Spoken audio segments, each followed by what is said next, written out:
안녕하십니까. 21012 반기현 문학주제탐구 보고서 발표 영상 시작하겠습니다.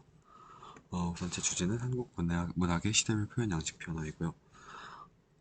탐구 동기는 한국 문학의 성격과 역사라는 단어 속 한국 문학의 개념과 특질, 한국 문학의 글라별 전개, 한국 문학의 변화 발전이라는 세 가지 주제에 대해 배우고, 이러한 과정에서 특정 문학으로 보는 한국 문학의 특징이 아닌 그동안 한국 문학이 시대별로 어떻게 변해왔고, 그리고 각 시대별 문학에는 어떤 표현 형식이 사용되었는지에 대해 궁금증이 생겨 한국 문학의 시대별 표현 양식 변화라는 주제로 탐구를 하게 되었습니다. 앞서 말한 탐구 계획은 그렇고요. 우선 먼저 고대입니다. 고대 문학은 말로 전해지는 구비 문학의 형태로 시작되었으며 부족 국가의 제의나 집단 노동, 장래의례와 같은 결합한 고시가가 많았습니다. 이 시기 가장 이른 형태의 시가는 구지가, 황조가, 공무도화가 등의 사행 한역 시가로, 사행 형식이 후대 시가의 기본적인 틀이 되었습니다. 뒤이어 신라 시대에는 향가라는 문학 관례가 등장하였는데, 향가는 현찰로 표기된 고유수정시로 처음에는 사고체미유 형식으로 출발했지만 점차 팔구체, 십구체로 정형화되었습니다. 향가는 종교적 왕실적 주제를 지닌 정제된 서정시로 발전하였고, 불교 사상이나 화랑도 이상에 반영된 곡격조의 작품이 많았습니다. 고대 문학의 특징은 집단적 노래와 개인적 서정의 결합에 있었으며, 민요적 단수성을 바탕으로 불교 샤머니적 언어와 고결한 정서가 어우러졌습니다. 고려는 신라시대 향가가 고려 초반까지도 이어졌는데, 특히 고려 말기에 활동한 고승 균열한 사람은 불교 수상 중 정토 수상을 담은 향가 형식의 노래인 보원 시본가라는 작품을 남겼습니다. 이 작품이 향가의 마지막 모습으로 여겨지고 불교적인 내용이 담겨 있었고, 그 후 고려 중기에는 궁궐안에서 일하던 음악 담당 관청에서 새롭게 만들어진 시가들이 나타났습니다. 주로 이는 궁중에서 임금을 칭송하는 노래가 많았고, 이는 궁중에서 의식을 위해 사용되었으며 예전 향과는 다른 형식적인 특징이 있었습니다. 이런 시가들은 후에 소교라는 장르로 발전해서 서경별곡, 청산별곡, 가시리 같은 작품들이 고려 중기부터 후기에 걸쳐 불렸던 노래이고, 이는 백성의 일상생활, 사랑, 정치 상황을 담아서 사람들의 생각과 감정을 엿볼 수 있었습니다. 한편 이 시기에는 향가나 소교 외에 한문 가사도 있었는데 이를 경기차가라 부릅니다. 대표적인 작품으로는 한림묘육 같은 작품이 있고, 이 시가들은 형식에 정해져 있는 정형시며 임금이나 궁궐의 모습을 노래하고 사회 질서 문화를 반영하였습니다. 이영문체로 불리는 시가도 있었는데, 이는 예술과 자유로운 표현을 추구하며 정해진 형식 없이 자유롭게 쓰는 짧은 시 또한 존재하였고, 이는 단가라고 불리는 장르였습니다. 이런 내용을 봤을 때 고려시대 향가는 사라지는 과도기이자 새로운 시가 형태가 나타나는 무수한 문화에 꽂힌 시기라 할 수 있습니다. 한시는 꾸준히 세웠고 불교 중심으로 하는 시가도 많이 만들어졌으며, 이외에도 나라에 대한 충성과 백성들의 고통을 위로하는 시들이 많았습니다. 또한 이런 몽골과의 전쟁 경험이나 외국에 대한 인식 같은 인식을 표현할 시도 많이 있었습니다. 조선 전기는 조선 왕조가 건국된 직후 문학으로 유교 이념 아래 사대부 중심으로 발전했고, 세종 때 훈민정음 창제로 국문 표현 기반이 마련되어 문학 형식이 다양해졌습니다. 전기에는 왕조 창건을 기념하고 축하하는 악장 양식이 궁중의례학으로 나타나여 용비어 창가, 월인 찬강 지옥 등이 한글로 된 국사 송가가 시작되었고, 또한 중기 이후부터는 세조 연산군 등 사대부들의 새로운 이상을 담는 시조와 가사가 발달했습니다. 시조는 삼행으로 이루어진 정행시로, 삼행의 첫 음보에는 빈칸, 두 번째 행에는 관보가 있어 시상을 응집시키는 구조이고, 향가 19체 형식에서는 유래한 시조는 향가보다 작고 소박하면서 우아하고 안정감 있는 미적 특징을 가집니다.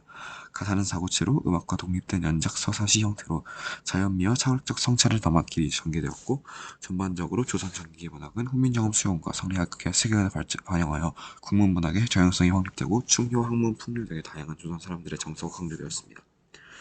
조선 후기에는 힘을 가진 지배층인 양반들이 조선 후기를 두고 보내는 갈등의 시기였다고 말하는 것처럼, 후기 사회는 굉장히 복잡하고 혼란스러웠는데요. 임진왜란과 같은 전쟁은 사람들에게 큰 충격을 주고 사회적 질서를 무너뜨렸고, 지식인들이 현실에 대한 죄책감을 느끼게 하였습니다. 그러다 보니 많은 사람들이 세상의 허물을 느끼고 불교나 사상처럼 세속을 벗어나 생각에 빠지기도 하였는데, 이런 분위기가 그대로 문학 작품 속에 드러났습니다. 조선 후기 문학은 좀 더 양반층이 아닌 많은 사람들이 퍼져나가는데, 이 시기에는 시조, 가사, 한문, 소설, 한글 소설, 판소리 등 다양한 문학 형식들이 나타났고, 내용도 좀 더 현실적이고 일상적인 것들이 많았습니다. 갈래 또한 넓어졌는데 갈래 또한 더 넓어졌습니다. 과거에는 상상도 못한 문학사적 변천이 일어난 시기였고, 이때는 현재 사회의 문제를 담아내려는 작가들의 시도도 많았지만, 관직 생활의 회의를 느끼고 시골로 내려가 글을 쓰거나 시대의 흐름에 따라서 다양한 새로운 형식의 작품을 시도하기도 하였습니다. 특히 눈에 띄게 평민들의 생활이 그린 소설을 말하는데, 가장소설, 풍자소설, 몽자리 소설 등이 있었습니다. 그래서 결국 조선 후기의 문학은 그 이전보다 훨씬 현실적이고 다양해졌고 문학의 대중화를 이끌었던 점에서 우리 문학사의 아주 중요한 시기라고 할 수 있습니다. 개화기는 전통 사회가 근대화 충격과 맞들린 과도기로 이 시기에는 서양 열강으로 인해 우리 만화의 전통을 계승하면서도 근대 사상이 함께 도입되어 현합적인 성격을 지녔습니다. 대표적인 양식으로 신소설과 계몽적 시가가 등장했는데 계몽적 시가가 등장했습니다. 근대 문학의 도입은 1920년대부터인데 이는 한국의 새로운 문학 운동이 본격적으로 시작된 시기입니다. 다시 말해서 한국 문학의 근대화가 본격화된 것이고, 물론 문학의 근대화는 단순히 시대가 바뀐다는 뜻이 아니라 민족의 독립국가를 위한 문학의 역할과 전체적인 변화가 필요했습니다. 그러나 한국의 신문학 운동은 1910년경 국권을 빼앗긴 뒤에 시작되어 진정한 의미에서 근대문학 시작이라기보다는 일제강점기의 영향을 많이 받은 상황이었습니다. 이 시기에 자연주의, 사실주의 문학이 소개되면서 새로운 형태의 문학이 등장하였고, 이후에는 이런 이광수나 아니면 김동인 같은 사람들의 많은 작품이 만들어졌습니다. 이들은 주로 감성적이고 현실적인 내용을 담았고 전통적인 문학 형식보다는 새롭고 창의적인 형식을 추구하였습니다. 이처럼 문학의 사회적 책임과 예술적 표현 사이에서 다양한 방식으로 나누어 전개된 점이 큰 특징이고, 1920년대에는 또 다른 흐름으로 신경학파 문학과 프로레타리아 문학이 나타났습니다. 이 두 문학은 노동자와 농민의 현실 그리고 사회 구조적인 문제 바탕으로 문학이 전개한 것입니다. 신경향파는 기존 소설보다 적극적인 현실 문제를 다루었고, 이후에 계급투쟁과 정치의식을 강조하는 문학으로 발전하였습니다. 1930년대 문학과 모더니즘 1930년대 한국 문학은 1920년 후반부터 나타난 프로 문학에 대한 비판과 변화가 이어지며 중요한 전환점 같은 시기입니다. 사회가 전체적으로 불안하고 위기감을 느꼈기 때문에 문학은 오히려 그 상황에서 객관적이고 예술적인 시선으로 바라보는 경향이 많았습니다. 이 시기의 문학에서 몇 가지 특징이 두드러지는데, 먼저 소설에서 서구적 문학 기법이나 감각이 강하게 드러나기 시작했다는 점입니다. 그 다음 모더니즘 문학인데, 모더니즘 문학은 도시적이고 감각적인 표현을 중시하는 경향이 있었고, 김기림이 주도했으며 김광균, 장만영, 장서익 등 많은 시인들이 그의 영향을 받아 따라갔습니다. 1930년대 후반에는 신의 작가들이 많이 등장하였는데, 일본의 제국주의가 강해지던 때로 문학도 점차 도시와 현실을 떠나 자연이나 인간 내면에 편향되는 경향이 높아졌습니다.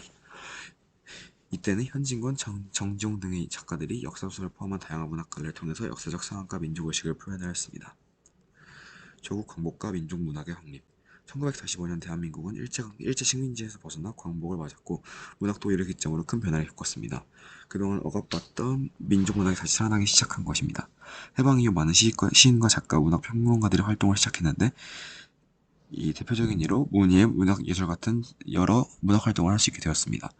일제강점기 동안 한국어로 자유롭게 글을 쓰지 못했던 문인들은 이제 비로소 광복 이후 자신의 목소리를 담은 작품을 발표하게 되었고, 동시에 사회적 혼란 속에서 여러 의견이 나오고 문학계 내부에서도 다양한 주장들이 일어났습니다.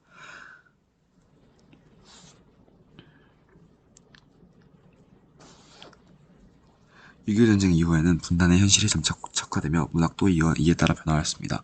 소설이나 시에서는 전쟁의 폐해, 고통, 이념의 문제들이 주로 다뤄졌고, 대표적으로 조지훈, 박모월 등의 작가들이 활동하였습니다. 또 작가들은 전후사회의 상처나 인간의 고뇌를 깊이 있게 그려내었고, 이처럼 광복과 한국전쟁 당시 문학은 이러한 역사적 경험을 바탕으로 인연과 민족, 개인과 사회의 문제를 진지하게 고민하며 발전하였습니다. 1960년대부터 70년대 6.25 전쟁 이후 한국은 물질적 피해뿐만 아니라 정신적 상처도 많이 남았는데, 60년대는 이런 상처가 사람들 마음속에 그대로 남아있었고, 많은 작가들이 이런 현실을 작품으로 표현하였습니다. 전쟁, 4.19 혁명, 5.19 건사정변 등 격동하고 민주주의가 흔들리는 사회 변화 속에서 국민들의 불안과 슬픔, 상처, 저항의식을 작품으로 표현한 경우가 많았습니다. 대표적인 시인으로는 김수영, 신동엽, 신광철 등이 있고, 시를 통해서 사회 문제를 비판하고 민중의 감정을 대변하려 했습니다. 그리고 자연의 아름다움이나 전통적인 감성을 시로 표현하면서 우리 시의 전통을 이어가는 데 힘썼습니다. 그래서 이런 작품들은 단순히 이야기만 있는 소설이 아니라 우리 민족과 인간의 본질, 자유, 삶의 의미를 성취하게 하는 깊이 있는 문학으로 평가됩니다. 80년대부터 70년대에 등장한 새로운 작가들이 기존 문단의 중심이었던 작가들과 달리 색다른 표현을 보여주었는데, 이들은 신문에 연재되는 신문소설을 통해 주로 독자들과 교류하였습니다. 이런 흐름과는 별개로 산업화 사회에서 소외된 사람들의 삶을 다룬 작가들도 많이 있었습니다. 그 다음 1980년대 들어서는 본격적으로 대하소설이라는 소설이 쓰였는데 이 문학 관련은 한국 현대시의 굵직한 사건들을 깊이 있게 다뤄 독자들에게 매우 큰 사랑을 받았고 90년대에 들어서는 대한민국 상업적으로 엄청난 성장을 이룬 시기여서 상업적인 소설이 많아지며 독자들을 즐겁게 해주는 재미 중심의 소설이 늘어났습니다.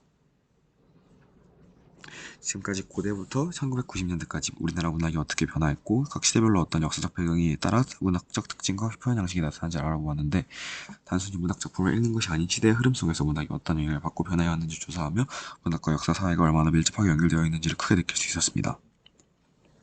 학교에서 문학 과목을 배울 때는 아무래도 작품 하나하나에 초점을 맞춰 공부하는 경우가 많아 작품이 어떤 시대적 상황에 쓰였는지 그리고 당시 사회적 분위기가 어떻게 작품 속에 반영되었는지를 자세히 이해하기 어려움이 있었습니다. 또한 문학 작품 속 표현 방식이 일시적인 개성인지 아니면 당대 공통적으로 나타나던 문학적 경향인지 구분하기 어려워 아쉬움이 있었습니다.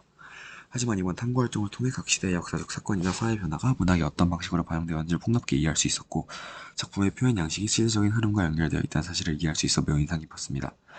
대표적인 예로 일제강점기의 저항문학이나 1980년대 현실 참여 문학을 보며 문학의 단지 누군가가 쓴 글에 불과하지 않고 사람들의 삶이자 그들이 외친 목소리라는 점을 실감할 수 있었고 이번 탐구를 통해 얻은 지식을 통하여 앞으로 문학 작품을 읽을 때 그저 글로만 바라보지 않고 시대적인 상황을 바탕으로 좀 더 깊이 있는 이해를 할 수 있을 것 같습니다. 이번 탐구를 통해 앞으로 문학 공부를 좀 더 흥미있게 할 수 있고 큰 도움이 될 것 같다고 생각합니다. 지금까지 발표를 들어주셔서 감사합니다.